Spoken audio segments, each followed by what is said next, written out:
Hello friends, and welcome again to a Walk in the Garden Bible study. This is part 3 in our study of Genesis chapter 49.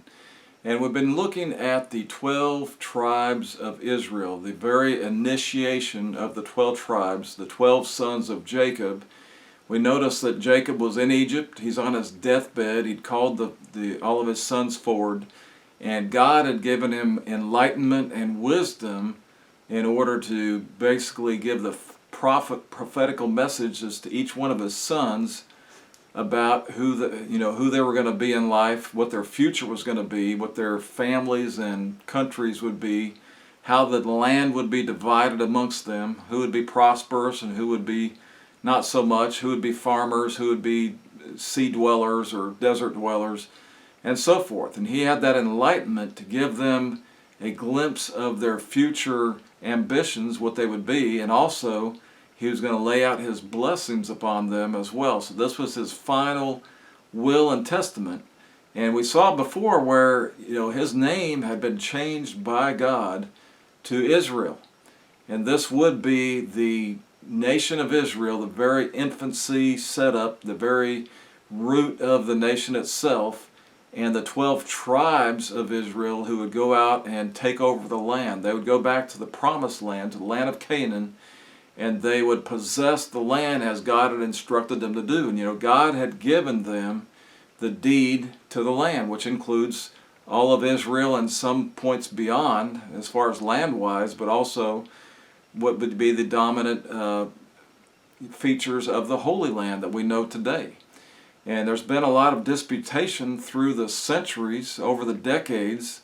There's been a lot of controversy about who owns the land and who should live there, and there's been a lot of wars fought and conflicts and nation rising against nation, you might say, because they don't recognize the promise that God has laid out clearly in His Word. And there's other groups that are trying to claim possession of the land, and they want to dispel the Jews, they want to dispel the children of Israel, but we see right here clearly that this was what God had given Himself to Abraham and all of his descendants, which included Jacob, who was to be known as Israel. And with that, we're going to pick it up here in verses 13 through 21 of chapter 49, and here we read, Zebulun shall dwell at the haven of the sea, and he shall be for an haven of ships, and his border shall be unto Zidon. Issachar is a strong ass couching down between two burdens, and he saw that rest was good, and the land it was pleasant, and bowed his shoulder to bear, and became a servant unto tribute. Dan shall judge his people as one of the tribes of Israel. Dan shall be a serpent by the way, an adder in the path, that biteth the horse heels, so that his rider shall fall backward. I have waited for thy salvation, O Lord. Gad, a troop shall overcome him, but he shall overcome at the last. Out of Asher his bread shall be fat, and he shall yield royal dainties. And Naphtali is a hind let loose. He giveth goodly words. Well, we see these symbolic announcements here. He's trying to lay out and give these comparisons, realistic earthly comparisons, to show what type of individuals they'll become and what type of futures that their lives are going to be held. And so here we have this further prophecy on these next 6 sons given by Jacob. He's going through the laundry list of his sons here, and it's just an amazing thing that he could foretell the future of his family. I mean, everybody would love to have that capability. When you could look at your children, whether they be sons or daughters, and to be able to have clear vision. We tell them what we'd like them to be.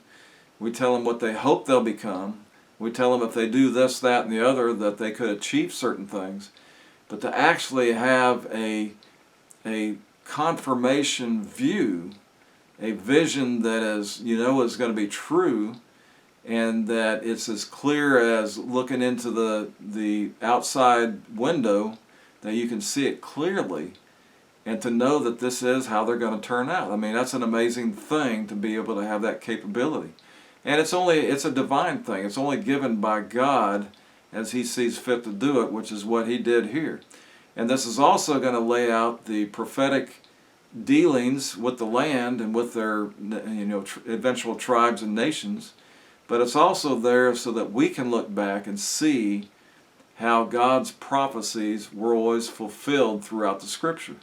And that just gives us not just the hope, but the promise and the fulfillment. We can see the fulfillment of His promises, and we know that the future prophetic messages, the future promises that He's laid out, are just going to be just as sure as these that have taken place in the past. So God's kind of put that stamp there so that we can have assurance that His word is going to come to pass just as it has throughout all the ages. And, again, we see controversy today about Israel and ownership of the land and, what groups of people should be living there. And it's only because people have turned their back on the Word of God, or they deny the Word of God, and they refuse to accept the fact that God has chosen this people, He's called them out, He's singled them out, and He has given them the deed to the land, because God owns all things, and it's up to Him, and it's His rightful place to do that. But people just turn their back on that, and that's why we have all of these issues today. If they would just recognize who is supposed to be living there, then there probably would be peace in Jerusalem today. But it's an amazing thing how He can lay this out, these prophetic messages. And what do we see first? Well, first He concerns Zebulun, the fact that they will reside and settle near the sea, that they would become merchants and mariners. They're going to be seafarers, and they were going to be traders at sea. And we see the fulfillment of this hundreds of years later, as described in Joshua chapter 19, verse 11, where it says, "The border of Zebulun went up towards the sea." And we've talked before about how God lays out the habitations of mankind. We've seen that already take place. But also, we see where He gives certain groups of people certain talents. And if we're true to ourselves, we see that. We see there's certain groups of people that might be good at meticulous things, like maybe watchmaking and different facets of, working with metals, metalworking and so forth. We see others that really have some kind of, uncanny talents at farming. They just seem to be excellent farmers. And there's just different groups of people that seem to have different talents where they're better at doing certain things, certain occupations than other people are. And you'll see that in society, that they tend to gravitate towards doing certain occupations.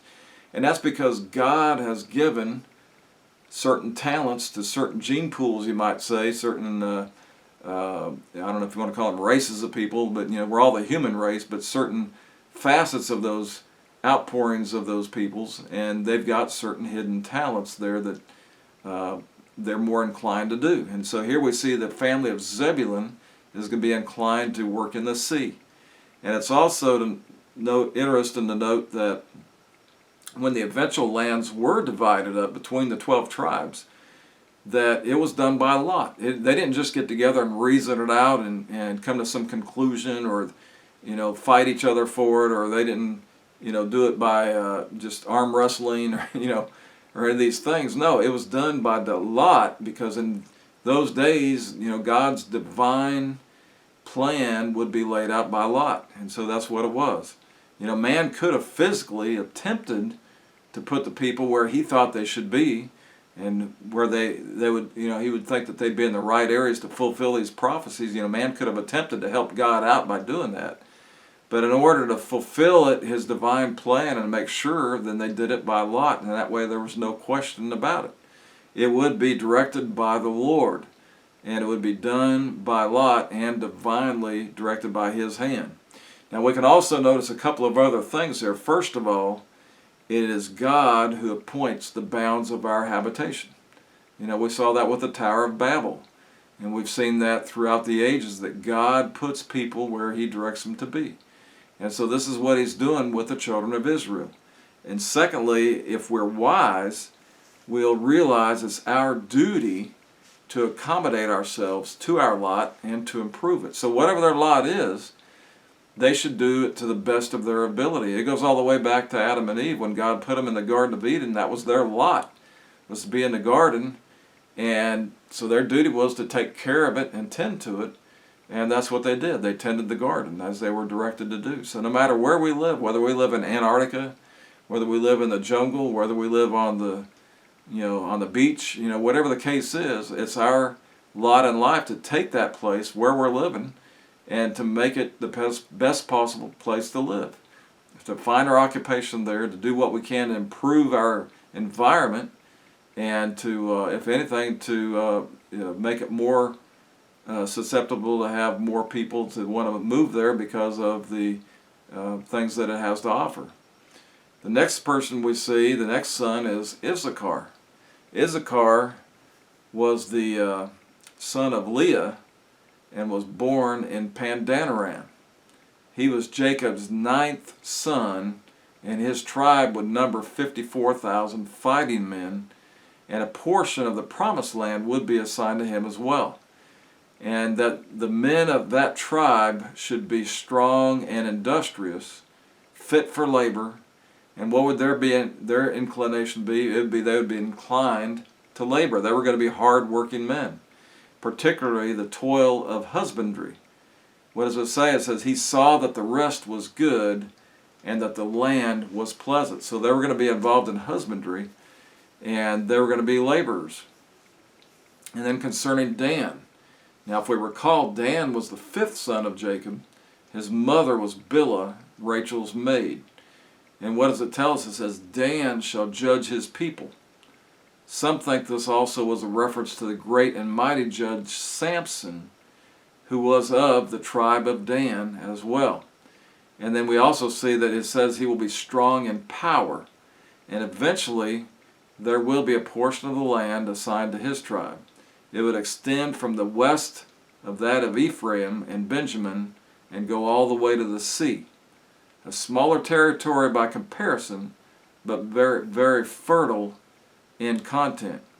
And even though Dan was a son by one of Israel's concubines, he will still be the leader of a tribe governed by the judges of his own. He will have the advantage and prevail against his enemies. And he will possess the art of surprise, which will catch the enemy off guard. So he's going to have the troop. And then what do we see concerning Gad, Jacob's 7th son? And he was the son by Zilpah, Leah's handmaid. And what does it tell us? It says, a troop cometh. He foresees the character of his tribe, that it should be a warlike tribe. And 1 Chronicles tells us that Gadites were men of war fit for battle. So they exactly fulfilled that role. They would overcome their enemies on occasion, but at the last, they would be overcomers. Or they would be overcome by their enemies on occasion, but at the last, they would be the overcomers. And this was fulfilled in Saul and David's time when the Moabites and the Ammonites were wholly subdued by them. And then next we see Asher, and Asher's with Jacob's 8th son by Bilhah, Leah's handmaid. Asher would be a very rich tribe. And then we see Naphtali, the 5th son of Jacob, son of Bilhah, Leah's handmaid. His tribe would carry many struggles. They would be a fighting and constantly under threat. And so there you go. There's kind of in a nutshell, you might say, of how these tribes were going to turn out. And so that'll bring us to our next portion of the narrative as Jacob continues to announce the future destiny of each individual son. We'll pick it up in verses 22 to 27. The Bible says, Joseph is a fruitful bough, even as a fruitful bough by a well, whose branches run over the wall. The archers have sorely grieved him, and shot at him, and hated him.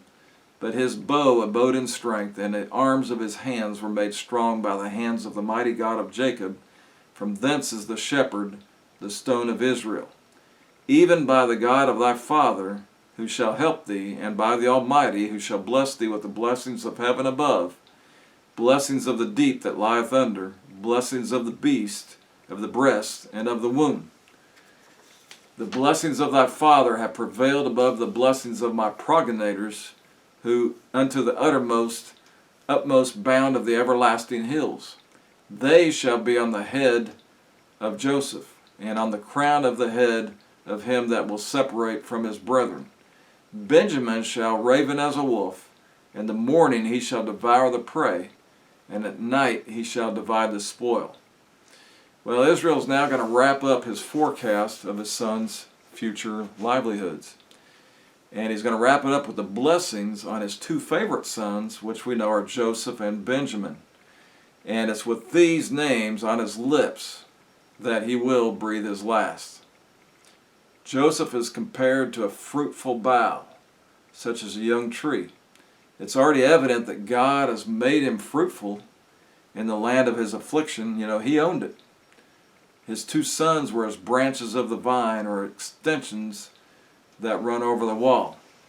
So what do we see first? Well, first of all, Jacob reminds him of the difficulties he had formerly walked through. The fact that he had many enemies, and here were, called archers, and they began to be skillful to do him harm.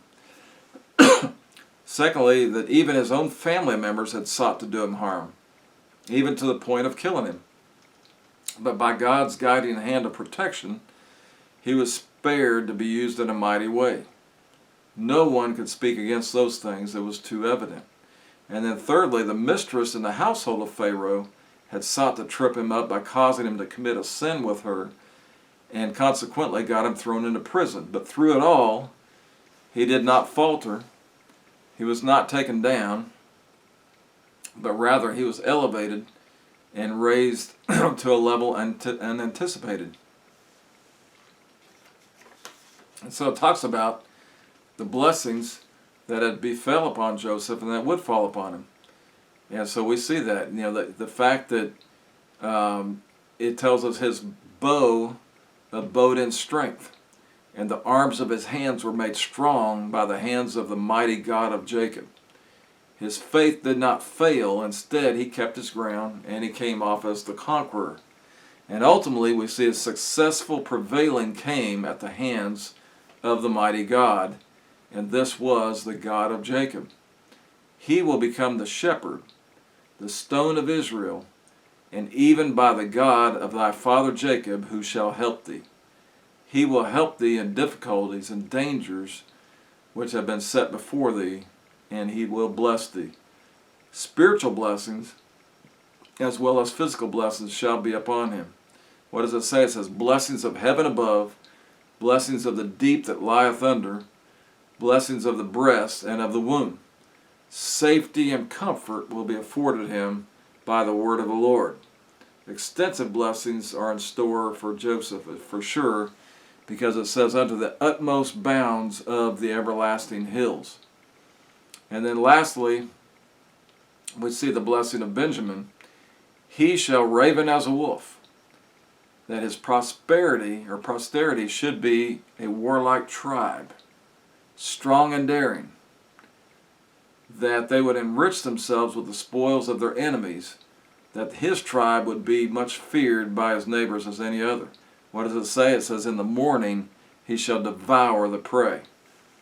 Ehud, the second judge, and Saul, the first king, were of the tribe of Benjamin. Also, in the last times, Esther and Mordecai, by whom the enemies of the Jews were destroyed, were of the tribe of Benjamin.